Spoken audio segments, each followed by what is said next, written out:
Em nome do Pai, do Filho e do Espírito Santo. Amém. Louvado seja nosso Senhor Jesus Cristo e para sempre seja louvado. Obrigada, Senhor, meu Deus, por mais uma vez estar aqui diante de Ti. Senhor, que toda oportunidade que nós tenhamos na nossa vida possa ser aproveitada para nos achegarmos mais a Ti, estarmos mais próximos do Senhor. E quanto mais próximos estamos de Ti, Senhor, mais longe estamos do mundo e do pecado. Isso implica em decisões muitas vezes difíceis, mas nós te pedimos, Senhor, que nos dê os dons através do Espírito Santo, para que nós possamos suportar todas as pressões, todos os descaminhos que o mundo nos oferece. Boa noite, meu irmão, minha irmã. Que alegria, mesmo que ainda tarde, mas sempre é tempo de louvarmos a palavra de Deus e agradecemos a Ele por essa oportunidade.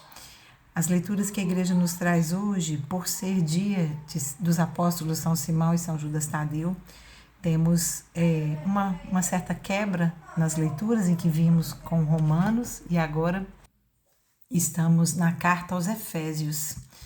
Então, demos uma pequena quebrada nesse ritmo que vínhamos de Romanos. E a igreja hoje, então, nos traz na primeira leitura a carta de São Paulo aos Efésios 2, do 19 ao 22, o Salmo é o 18, 19, e o Evangelho está em Lucas 6, do 12 ao 19. E hoje, de modo muito especial, né? Sempre é especial aquilo que o Senhor nos toca, que o Espírito Santo nos toca com a palavra de Deus. Então, de modo muito especial, o Espírito Santo hoje me toca e eu peço a Ele que toque cada um que esteja ouvindo aqui e nos diz que nós somos a igreja. Nós somos a igreja que está dita aqui nessas leituras.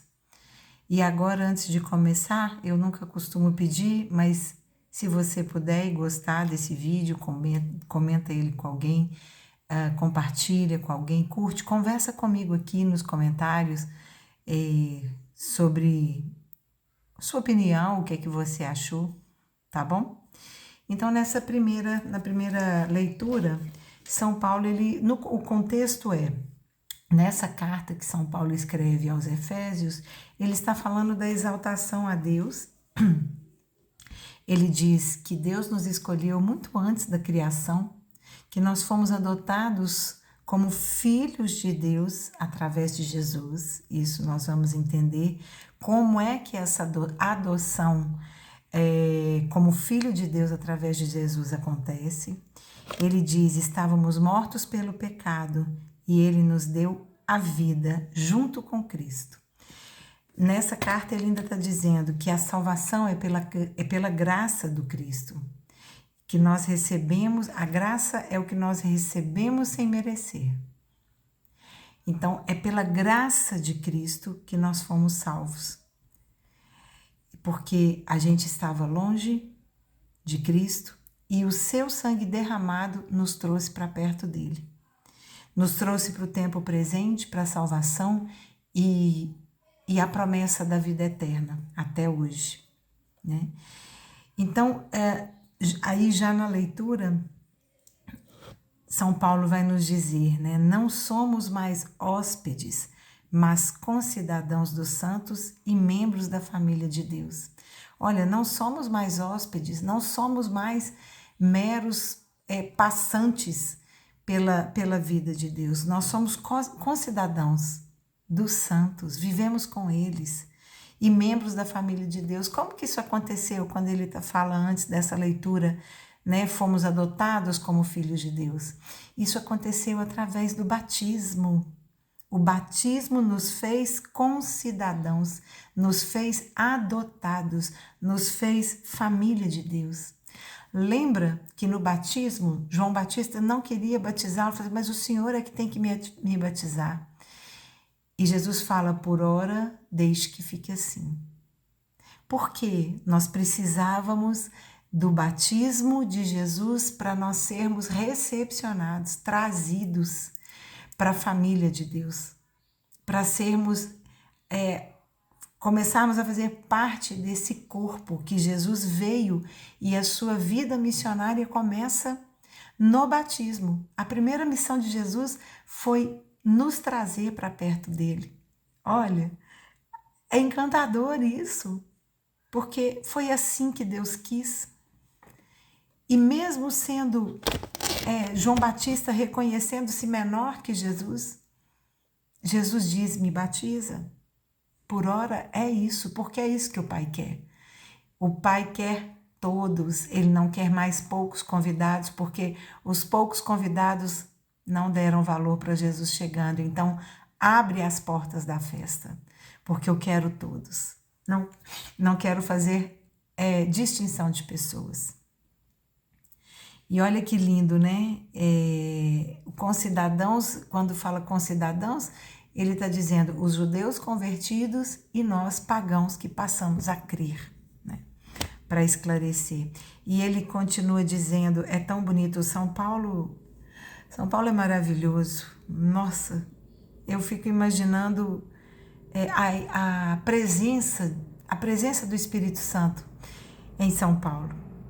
Edificados sobre o fundamento dos apóstolos, o fundamento dos apóstolos, por isso a igreja é apostólica, porque o fundamento são os escolhidos a continuar, né?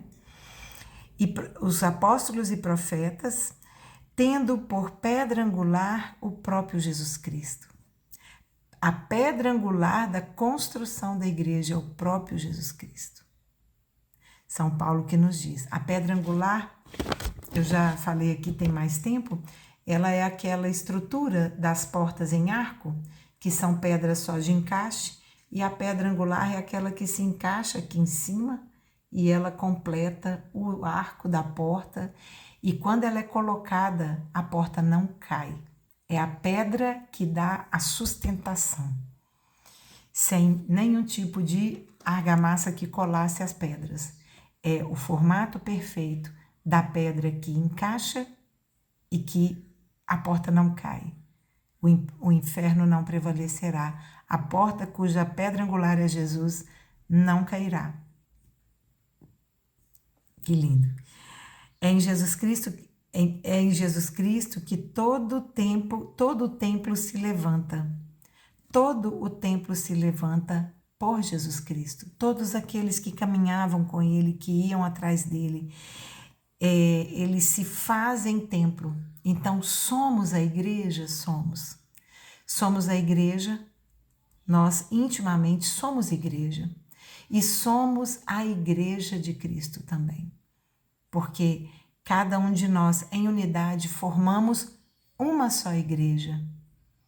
Apostólica, católica, que quer dizer universal, em unidade, né? E aí, então, entramos junto com o Espírito na estrutura do edifício da igreja, junto com o Espírito, quando a pedra angular é trazida para nós, né?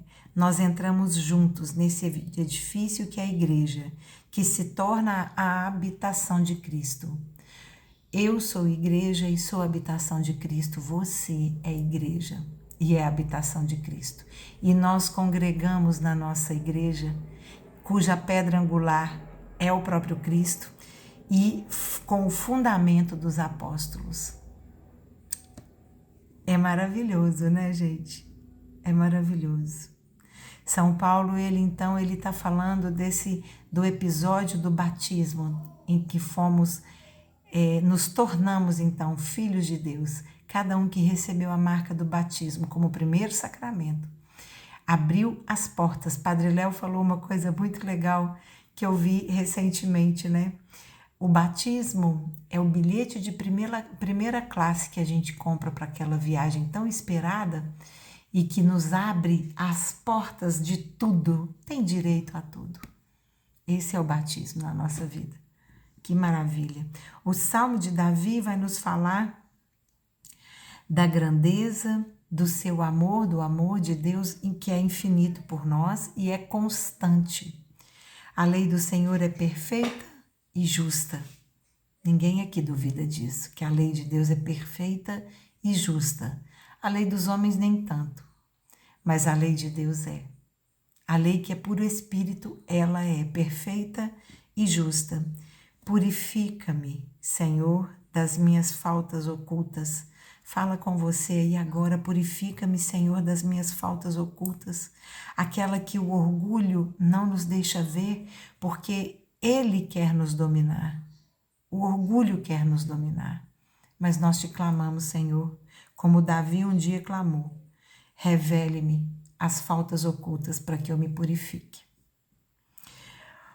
Então, a purificação que o Salmo está dizendo é a mesma substância do sermos igreja. É a mesma substância, porque também o que nos purifica?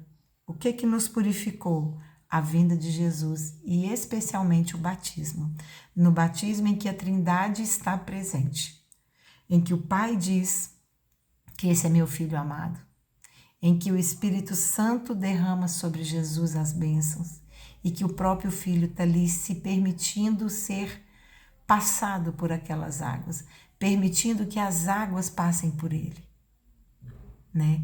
Essa palavra, ela é de acolhida, ela é de pertencimento à igreja, para provocar em nós o sentimento de pertencimento, porque não somos mais visita. São Paulo vai dizer que nós não somos mais hóspedes, não somos visitantes da casa de Deus, não somos. Somos concidadãos, somos parte integrante dessa unidade e, portanto, não somos visita. Nós devemos tomar posse e cuidar da igreja de Jesus, porque ele nos enviou para servi-lo. Tomar posse, parar de reclamar do irmão, da irmã, do padre, do diácono, seja quem for, parar de reclamar e olhar só para Cristo. Porque nós estamos falando mal da nossa própria casa, não podemos.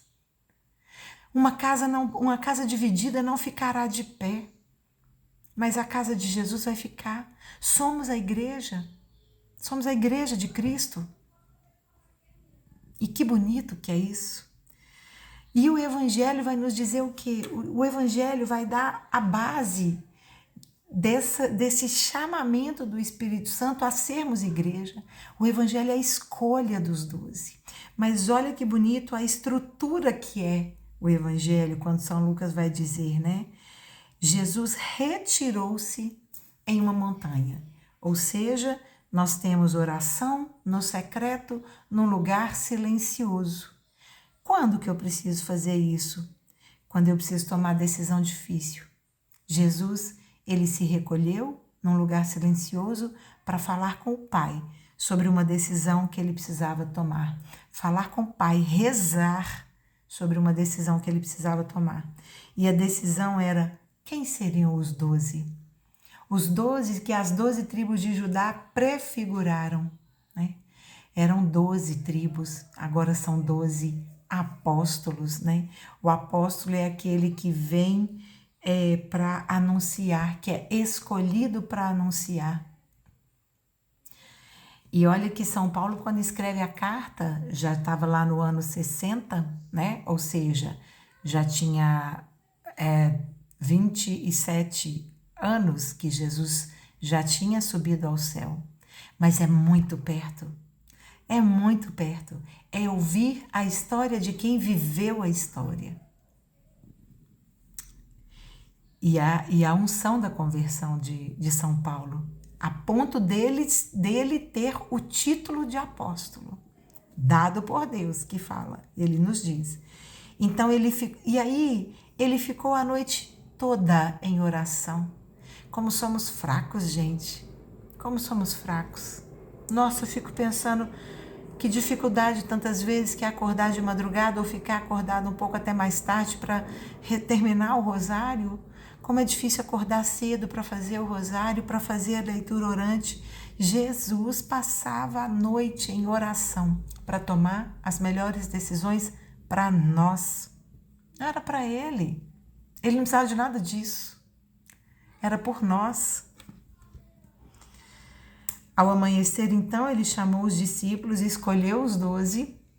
Vai lá no Evangelho de São Lucas, lê os 12. Hoje é o dia de 2, né? Que é o São Simão, o Zelote, e São Judas Tadeu, que era primo de Jesus, que hoje celebramos a festa, né?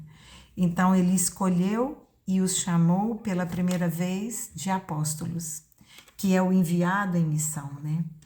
Ele rezou para tomar decisões. Ele, o Filho de Deus, rezou ao Pai para tomar a decisão. Quem nós estamos ouvindo, a quem nós estamos dividindo as decisões da nossa vida? Com quem que nós estamos dividindo a decisão da nossa vida? Será que a pessoa que eu estou dividindo, ela vai ser capaz de me orientar, de me aconselhar como Jesus me orienta e aconselha? Eu quero ficar muito perto de Jesus na oração, porque eu preciso aprender a ouvi-lo, porque ouvi-lo não é fácil. O mundo coloca ruídos para que a gente não ouça o Senhor. No filme Oficina do Diabo, o diabo fala a cacofonia para que ele não seja escutado. O caos para que ele não seja escutado. E estamos vivendo tempos de caos, de ruído, de cacofonia, de ensurdecimento. E então, depois de escolher os 12, eles saíram, muitos vinham até eles para ouvi-lo, mas de modo muito especial, para serem curados. E ali eles saíam curados, saíam convertidos, saíam transformados. Por quê? São Lucas vai dizer, saía dele uma força que curava a todos. Veja, este é o momento de se apresentar, de se revelar, que Jesus nos oportuniza para depois ter o momento do sofrimento. Primeiro ele dá os sinais para que depois a gente possa crer. Louvado seja o nosso Senhor Jesus Cristo e para sempre seja louvado. Sejamos verdadeiramente a igreja, essa igreja que Jesus trouxe para nós. Nossa Senhora de Lourdes, rogai por nós. Em nome do Pai, do Filho e do Espírito Santo. Amém.